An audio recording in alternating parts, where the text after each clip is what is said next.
Agora, o Jornal da Rede Alesp conversa com o José Marcelo Natividade, que é médico endocrinologista, e fala com a gente sobre pacientes com Covid-19 e ingestão de açúcar.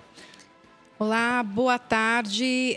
Doutor, seja bem-vindo aqui ao Jornal da Rede Alesp. E eu queria que o senhor já começasse a nossa conversa falando sobre a questão da diabetes ligada ali à Covid, né? A gente sabe que as pessoas que têm esse quadro, elas fazem parte, então, de pessoas que estão... Grupo de risco. Grupo de risco. Às vezes falta a palavra na nossa cabeça. É verdade. Mas eu queria que o senhor falasse um pouquinho para a gente sobre isso. Então, boa tarde a todos. Muito obrigado pela oportunidade de falar de um assunto aí tão complicado, tão novo para a gente, né? Um assunto que temos muitas perguntas e poucas respostas, né, atualmente. Mas que vamos adquirindo aí cada semana que passa uma nova abertura, uma nova chance de tentar desvendar todo esse processo, né? Na realidade, claro, as pessoas de risco, não só os diabéticos, os hipertensos, né, pessoas que têm outras doenças crônicas, claro que elas uma vez que tenham pego adquirido o Covid, elas poderão ter complicações maiores do que aquelas que não têm Covid, que não têm o diabetes, né? Certo? Mas lembrar o seguinte, o paciente diabético, por exemplo, e de um não diabético, o risco de pegar Covid é o mesmo, tá? Então não há nenhuma facilidade maior, porque eu sou diabético e o indivíduo não é, então eu corro risco maior de pegar Covid. Não, o risco é o mesmo. A questão está na evolução do Covid para quem tem doença crônica, entre elas o diabético, daqueles que não têm a doença crônica, né? Na realidade, o açúcar está muito ligado a isso, né? Tem até um artigo recente aí, não é, que ainda está para ser ainda em revisão na Cells Metabolism, que são de pesquisadores brasileiros, tá? De informática, de biologia, de medicina, de universidades consagradas, tá? Eles estão tentando desvendar isso e chegar a uma conclusão, né? Claro que precisa de mais evidências, mas de que quanto maior o nível de açúcar no sangue, né, desse indivíduo, que é diabético e tudo mais, esse açúcar faz com que o vírus tenha uma capacidade maior de replicar, tá? De ganhar, ele fica turbinado. Uma vez que ele se replica maior, em maior quantidade, nós temos algumas células de defesa, que são os monócitos, e eles, em cima dessa alta carga viral, eles respondem de maneira muito mais intensa do que aqueles indivíduos que não possuem esse aumento de açúcar, entendeu? Então, daí vem essa questão de um diabético, né, em que está descompensado, ele vai evoluir pior do que aquele paciente que está, às vezes está até o diabetes, mas não está descompensado, justamente pelos níveis elevados de açúcar, entendeu? E isso é muito importante a gente pegar, porque faz total a diferença, tá? Temos uma outra coisa, só para vocês depois criar para poder pensar, é o seguinte: tem aqueles indivíduos que também não são diabéticos, tá? E eles se tornaram diabéticos justamente durante a infecção por Covid, né? Essa é uma outra pergunta. Doutor? Não sabia disso. É possível? É interessantíssimo isso, porque, na realidade, esse vírus ele entra por um receptor chamado de ECA2 ou AF2, e esses receptores eles estão em diversas partes do nosso corpo, né? Estão no nosso cérebro, no nosso rim, no nosso pulmão, no coração, entendeu? No pâncreas, no fígado, tá? Então, digamos que esse vírus entrou por esse receptor, no receptor ECA2 do pâncreas. Então, ele vai agredir a célula beta-pancreática, que é justamente a célula que fabrica insulina, e vai lesionar ela, que vai fazer com que ela não produza tanta insulina. Então, esse indivíduo acaba desenvolvendo diabetes durante o curso da doença, né? O que nós não sabemos se esse diabetes lá para frente ele vai se reverter, vai se normalizar, ou se ele vai permanecer, entendeu?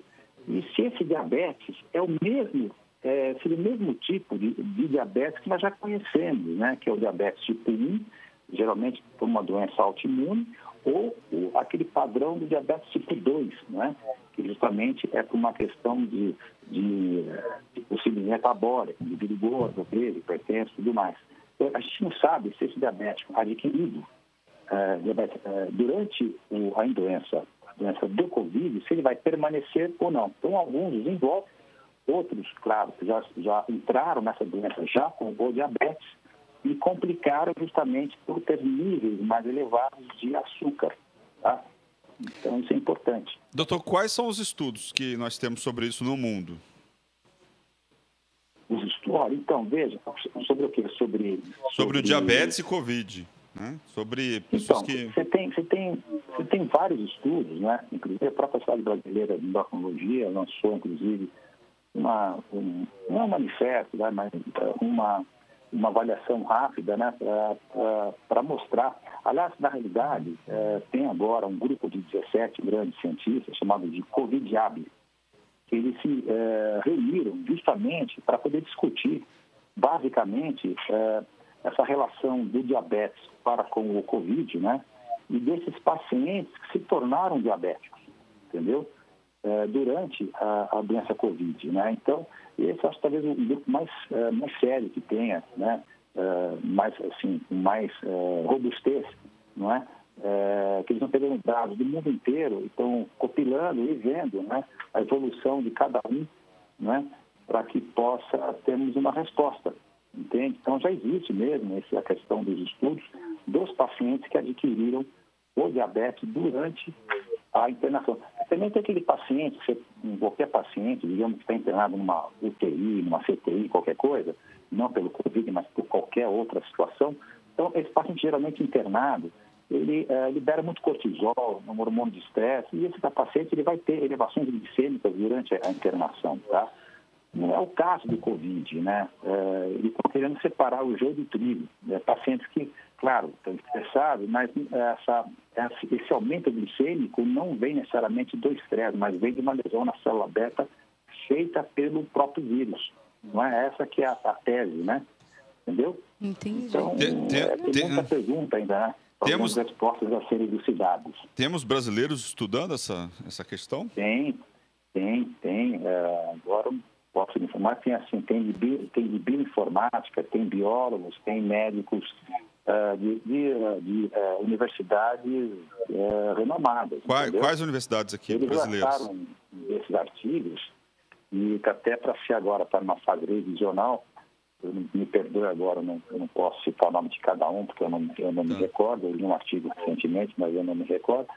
Mas, assim, interessante, lançando, porque já sabia realmente que, você sabe, toda doença crônica, não é? Ainda mais a questão do diabetes, ela gera um processo inflamatório mesmo, né? Então, esses pacientes, naturalmente, o aumento de taxa de açúcar, não é? Ela aumenta o nível inflamatório em qualquer infecção, não só no coronavírus, mas outras doenças virais também, né? Mas o do corona, em especial, eles estão tentando avaliar essa questão dessa agressão que ele faz justamente às células betas do pâncreas, né?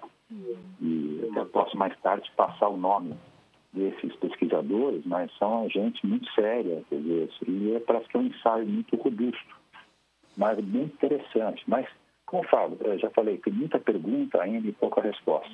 Isso é verdade. Doutor, e essas pessoas, então, que desenvolvem, então, a diabetes depois da contaminação pela Covid, elas precisam utilizar insulina? Elas passam, então, a ter a mesma vida, a mesma condição de saúde de alguém que tem diabetes, ou seja, que adquiriu ao longo da vida ou que nasceu? Sim.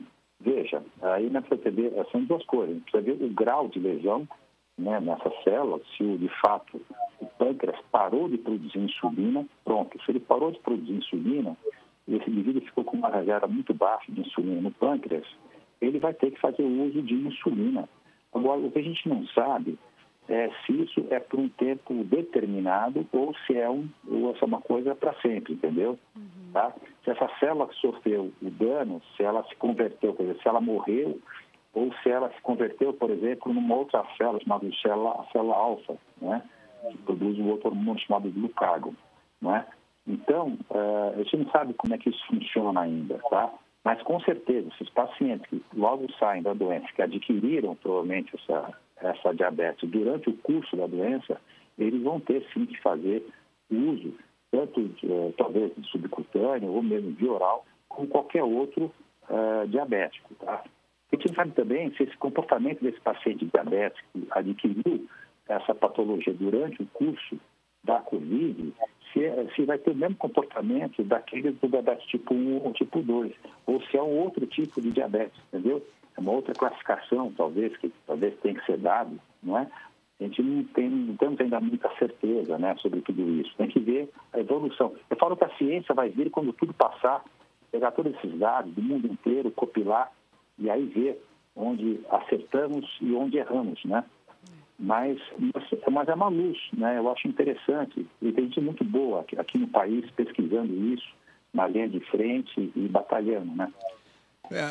Para não causar preocupação, né? O que as pessoas devem fazer? A pessoa teve a Covid, o que ela pode, né? Sei que está em estudo ainda essa questão do diabetes e tal, mas que ações é possível ter para evitar ter uma diabetes em decorrência né, caso isso seja comprovado? Olha, na realidade é o seguinte, né? Se você tem, vamos supor, tanto o paciente diabético quanto o não diabético, eles podem evoluir, por exemplo. A gente tem algumas fases, né? Quer dizer, alguns protocolos, algumas denominações que chamam, por exemplo, fase 1 da doença, a fase 2 da doença e a fase 3 da doença, né? Então, é bem interessante, assim, é muito simplória, claro. A fase 1 é aquela fase que você já foi infectado, então entrou pelo seu nariz, pela sua boca, então você tem lá a perda de paladar, às vezes perda do olfato, né, um pouco de dor de cabeça, aquela fase mais branda, né? Alguns indivíduos vão evoluir para a segunda fase, né? Essa segunda fase seria uma segunda onda. Aliás, essa primeira fase que a gente consegue adquirir o vírus, o organismo usa muito uma célula de defesa chamada interferon. Tá? Na fase 2, já o nosso sistema de defesa já lança mão de alguns anticorpos, né, para tentar combater. Nessa fase, você vai sentir, talvez o indivíduo vai sentir um pouco mais de falta de ar, já vai ter já uma pneumonia viral, entendeu? Vai ter tosse, não é?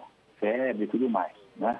Porém, a gente não sabe, alguns indivíduos, nesta fase, têm uma intensa replicação viral. É uma coisa absurda, né? Tá certo. Aí, esse indivíduo ele vai caminhar para a fase 3, que é aquela fase que nós não gostamos, porque, na realidade, da fase 1 e 2, ele, digamos, o primeiro local que ele vai entrar é no nosso pulmão, né? Através dos alvéolos e tal. Muito bem. Na fase 3, é tão intensa a replicação viral que o organismo ele lança a mão de todo o sistema que ele tem de defesa. É chamado da fase citotóxica, né? Ou fase inflamatória. Doutor. Né? Então, pois não. Desculpa interromper o senhor, o jornal está terminando, a gente tem aqui uma grade. Desculpa. Imagina.